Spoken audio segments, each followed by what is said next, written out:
Hey all. Happy Thursday afternoon. If you're in the southeast, then I hope you're staying safe from Hurricane Dorian. It's kind of blowing, starting outside my window, so hopefully it's not going to be too bad. I think we're far enough away, and I hope everybody's staying safe. But it's Thursday afternoon, and it's time to talk marriage. So just a reminder, I'm Lesli Dories, your marriage coach and the founder of Foundations Coaching and the creator of the Hero Husband Project. So it seems like every week I kind of get on a new theme, both from my clients and then just things that I pick up. And this week it's why marriage is such a challenge, why your marriage is such a challenge. And marriage has changed over the years. Back in the early days of marriage, it was actually a financial transaction. It was actually a financial arrangement. It was a way to make sure that your property was inherited by your children. And so the idea was that marriage, you only had babies within the marriage. That's never been true, but that's kind of the belief everybody had.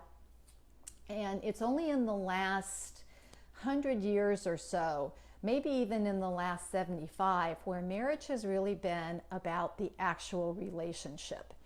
And this has complicated things.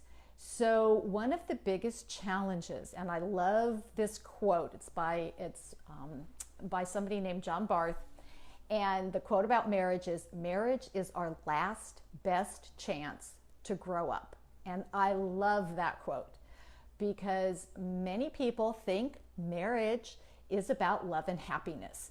And it can be, and it often starts out that way. But the real thing about marriage is it's a mirror.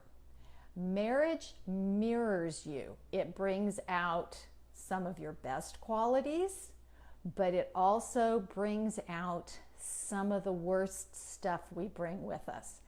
Now, if you're lucky, you don't have any baggage.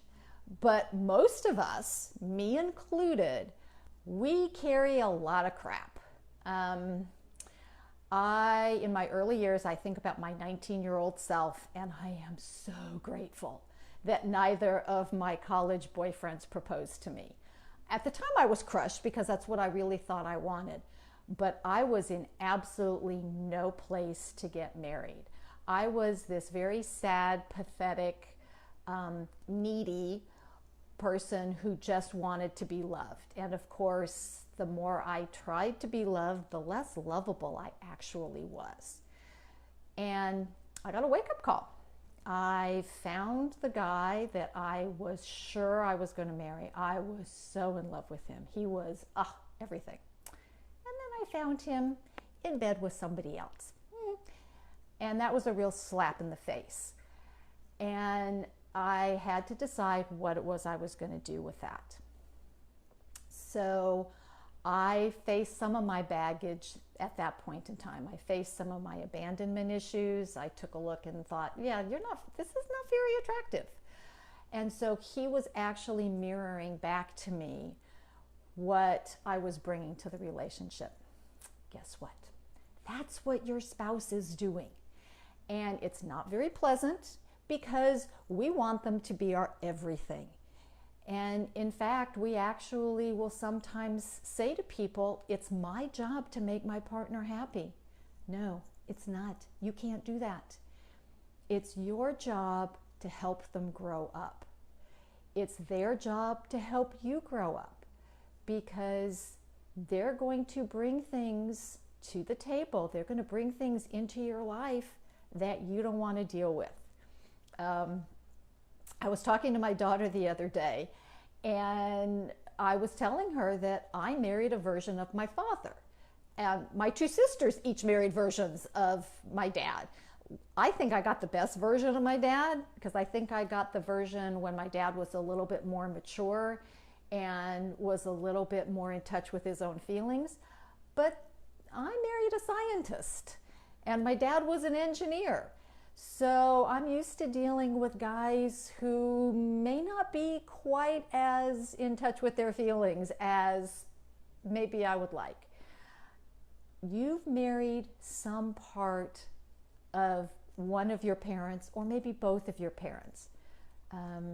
And that's the good parts of them, and maybe the not so great parts of them. But the truth is that we now get an opportunity. You get an opportunity. I get an opportunity to deal with all that crap that we've been carrying around with us. You get to deal with those parts of you that you really wish didn't exist. And your partner is reflecting them back to you. And so one of the things that you do is you say, well, if my partner would just stop doing that, everything would be fine. And it would be easier, but it wouldn't be fine, because the goal is to help you step into your best self. So I've got a couple of questions. The first question is, what is it, or who is it, that your partner reminds you of from your past that makes you crazy, that makes you, I don't want to deal with this, that hurts you, that sends you back into the old unproductive patterns? Who is that person? And then the second question is, what do you want to do about it? How can you be grateful for this opportunity that they're presenting to you? And how do you step into it? How do you become the man, the best man or the best woman that you can be? Because in reality, that's what marriage is about. It's about how do we step in and become the people that we were born to be. So what I want you to do is keep listening. Hopefully this has been helpful. Put some comments down below, because I would love to hear your response to this, because I know what I'm saying is a little out there, but I'm not the only marriage professional who says this. A lot of us believe that the people who we draw into our lives are drawn into our lives to teach us something.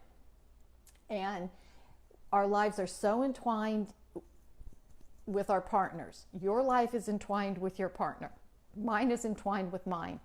And these challenges that we run across give us the opportunity to learn and step up and be better. So, like I said, please put your comments below, because I'd really love to know your take on this. And stay safe from the hurricane if you're in the southeast. And until next week, stay loving.